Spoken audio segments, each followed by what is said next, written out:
साल 1971 की बात है।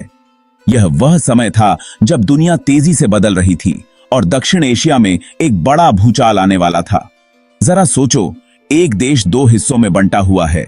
एक तरफ पश्चिमी पाकिस्तान और दूसरी तरफ पूर्वी पाकिस्तान, दोनों के बीच हजारों मील का फासला। यह हकीकत थी पाकिस्तान की, जो हजारों मील दूर दो हिस्सों में बंटा हुआ था। पश्चिमी पाकिस्तान में सत्ता का केंद्र था, जबकि पूर्वी पाकिस्तान में जनसंख्या का बड़ा हिस्सा। पूर्व में था पूर्वी पाकिस्तान, अपनी संस्कृति और भाषा से भरपूर। यहां की संस्कृति बंगाली थी, जो पश्चिमी पाकिस्तान से बिल्कुल अलग थी। पश्चिम में था पश्चिमी पाकिस्तान, जिसके हाथ में थी सत्ता की बागडोर। यहां के नेता और अधिकारी अक्सर पूर्वी पाकिस्तान की समस्याओं को नजरअंदाज कर देते थे। असंतोष के बीज तो पहले ही बो दिए गए थे। पूर्वी पाकिस्तान के लोग अपने अधिकारों और पहचान के लिए संघर्ष कर रहे थे। पूर्वी पाकिस्तान को लगता था कि उसकी अनदेखी हो रही है, उसके लोगों के साथ दूसरे दर्जे के नागरिकों जैसा सलूक हो रहा है। यहां के लोग आर्थिक और सामाजिक असमानताओं से जूझ रहे थे। सांस्कृतिक और आर्थिक असमानताओं ने इस नाराजगी को और भड़काया।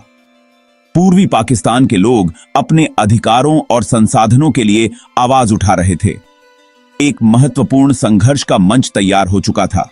आजादी की एक ऐसी लड़ाई जिसने दक्षिण एशिया के नक्शे को हमेशा के लिए बदल डाला। यह संघर्ष केवल एक भूगोलिक विभाजन नहीं था, बल्कि यह एक सांस्कृतिक और राजनीतिक क्रांति थी, जिसने एक नए राष्ट्र बांग्लादेश को जन्म दिया। पूर्वी पाकिस्तान के लोग अपनी पहचान, अपनी आवाज चाहते थे। उनकी यह चाहत अवामी लीग में दिखाई दी, जो शेख मुजीबुर रहमान के नेतृत्व में एक राजनीतिक दल था। मुजीब, जैसा कि लोग उन्हें प्यार से बुलाते थे, बंगाली लोगों की आवाज बन गए। उन्होंने अपनी आकांक्षाओं, आत्मनिर्णय के सपनों को आवाज दी। 1970 के चुनाव एक महत्वपूर्ण मोड़ साबित हुए। अवामी लीग लोगों के भारी समर्थन के साथ भारी बहुमत से जीती, लेकिन सत्ता सौंपने के बजाय पश्चिमी पाकिस्तान ने क्रूर बल का इस्तेमाल किया। पूर्वी पाकिस्तान के निहत्थे नागरिकों पर अत्याचार किए।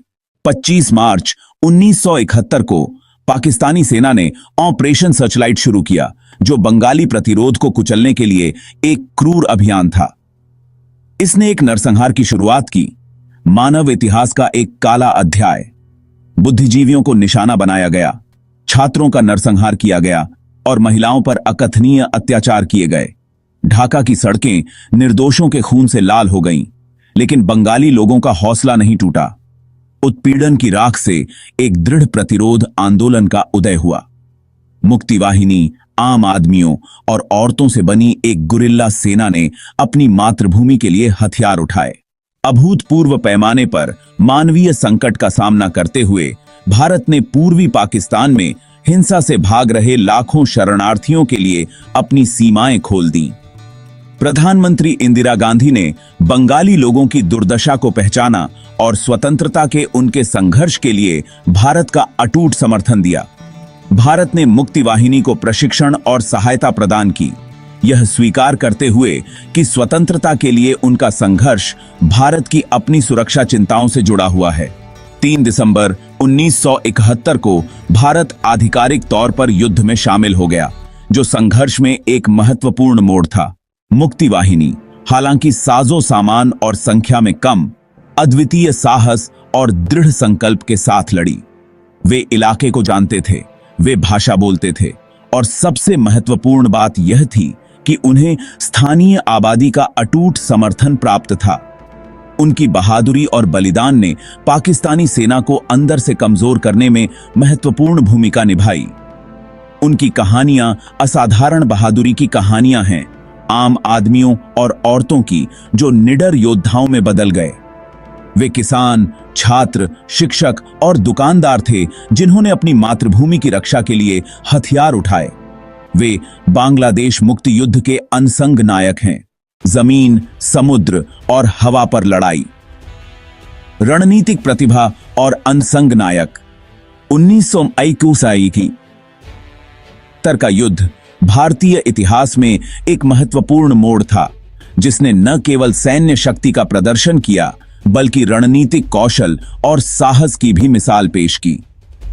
1971 का युद्ध कई मोर्चों पर लड़ा गया, जमीन, समुद्र और हवा। भारतीय सेना, नौसेना और वायुसेना ने एक साथ मिलकर दुश्मन को हराने के लिए अद्वितीय समन्वय और रणनीति का प्रदर्शन किया। इस युद्ध ने भारतीय सशस्त्र बलों की क्षमता और दृढ़ संकल्प को दुनिया के सामने उजागर किया। मुक्ति वाहिनी के साथ लड़ रहे भारतीय सशस्त्र बलों ने उल्लेखनीय रणनीतिक प्रतिभा का प्रदर्शन किया। भारतीय सेना ने मुक्ति वाहिनी के साथ मिलकर पूर्वी पाकिस्तान में कई सफल अभियानों को अंजाम दिया, जिससे बांग्लादेश की स्वतंत्रता का मार्ग प्रशस्त हुआ। भारतीय नौसेना द्वारा पाकिस्तानी बंदरगाह शहर कराची पर किए गए साहसिक हमले से लेकर, जिसने दुश्मन की नौसैनिक शक्ति को कमजोर कर दिया और उनके मनोबल को तोड़ दिया। इस हमले ने भारतीय नौसेना की रणनीतिक क्षमता और साहस को साबित किया।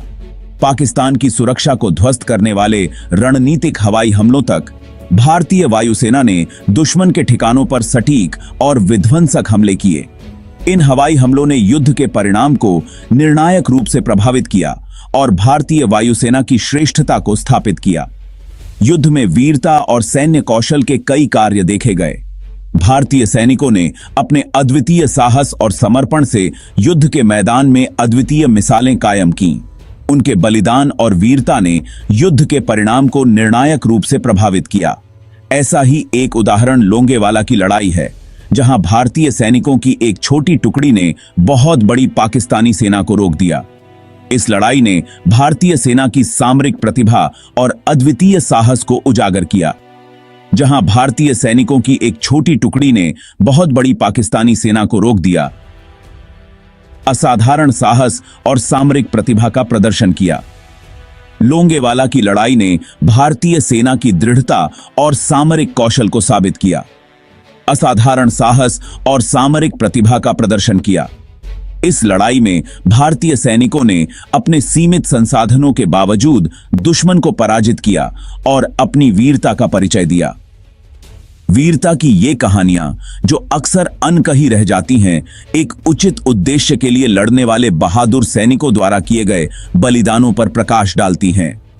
इन अनसंग नायकों की कहानियां हमें प्रेरित करती हैं और उनके अद्वितीय साहस और समर्पण को सलाम करती हैं। एक उचित उद्देश्य के लिए लड़ने वाले बहादुर सैनिकों द्वारा किए गए बलिदानों पर प्रकाश डालती हैं। इन वीर सैनिकों की कहानियां हमें यह याद दिलाती हैं कि स्वतंत्रता और न्याय के लिए लड़ाई में साहस और समर्पण का कितना महत्व है। उनके बलिदान और वीरता को कभी नहीं भुलाया जा सकता। एक नया सवेरा, बांग्लादेश का जन्म। 13 दिनों की भीषण लड़ाई के बाद पाकिस्तानी सेना ने 16 दिसंबर 1971 को आत्मसमर्पण कर दिया। इस ऐतिहासिक जीत ने एक नए राष्ट्र बांग्लादेश के जन्म को चिह्नित किया। दुनिया ने विस्मय से देखा, क्योंकि ढाका में एक नया झंडा, आशा और लचीलापन का प्रतीक फहराया गया था। बांग्लादेश का जन्म केवल बंगाली लोगों के लिए जीत नहीं था, यह लोकतंत्र की जीत थी, आत्मनिर्णय के अधिकार की जीत थी। यह दुनिया भर के उत्पीड़ित लोगों के लिए आशा की किरण के रूप में कार्य करता था। युद्ध के निशान, मानवीय कीमत और शरणार्थी संकट। युद्ध ने इस क्षेत्र पर एक अमिट छाप छोड़ी। लाखों लोग विस्थापित हुए, उनका जीवन उस भयावहता से बिखर गया जो उन्होंने देखी थी।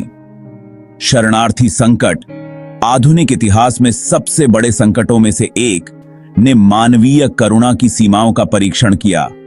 इन शरणार्थियों की कहानियां अकल्पनीय पीड़ा के सामने उनका लचीलापन मानवीय भावना का प्रमाण है।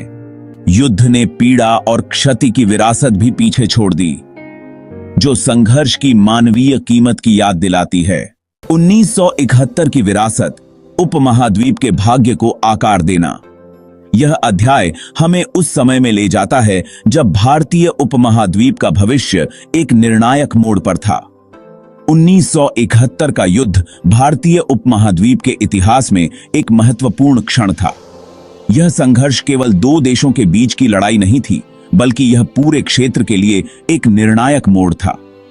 इसने भू राजनीतिक परिदृश्य को फिर से आकार दिया, जिससे बांग्लादेश का निर्माण हुआ और क्षेत्र में शक्ति संतुलन बदल गया। बांग्लादेश की स्वतंत्रता ने न केवल एक नए राष्ट्र का जन्म दिया, बल्कि दक्षिण एशिया की राजनीति को भी गहराई से प्रभावित किया। इससे भी महत्वपूर्ण बात यह है कि इसने मानवाधिकारों, लोकतंत्र और आत्मनिर्णय के अधिकार के महत्व पर प्रकाश डाला। इस युद्ध ने दुनिया को यह दिखाया कि किस प्रकार एक राष्ट्र अपने अधिकारों के लिए संघर्ष कर सकता है और स्वतंत्रता प्राप्त कर सकता है। युद्ध ने दक्षिण एशिया में शांति और स्थिरता के लिए एक शक्ति के रूप में, एक क्षेत्रीय शक्ति के रूप में भारत की स्थिति को भी मजबूत किया। भारत ने अपनी सैन्य और कूटनीतिक क्षमताओं को प्रदर्शित किया, जिससे उसकी क्षेत्रीय और अंतरराष्ट्रीय स्थिति में वृद्धि हुई। 1971 की विरासत संघर्ष की मानवीय कीमत, कूटनीति के महत्व और आशा और लचीलापन की स्थायी शक्ति की याद दिलाती है। इस युद्ध ने हमें यह सिखाया कि संघर्ष के बावजूद मानवता की भावना और दृढ़ संकल्प हमें आगे बढ़ने की प्रेरणा देता है। यह अध्याय हमें याद दिलाता है कि इतिहास के इन महत्वपूर्ण क्षणों से हम क्या सीख सकते हैं और भविष्य के लिए कैसे तैयार हो सकते हैं।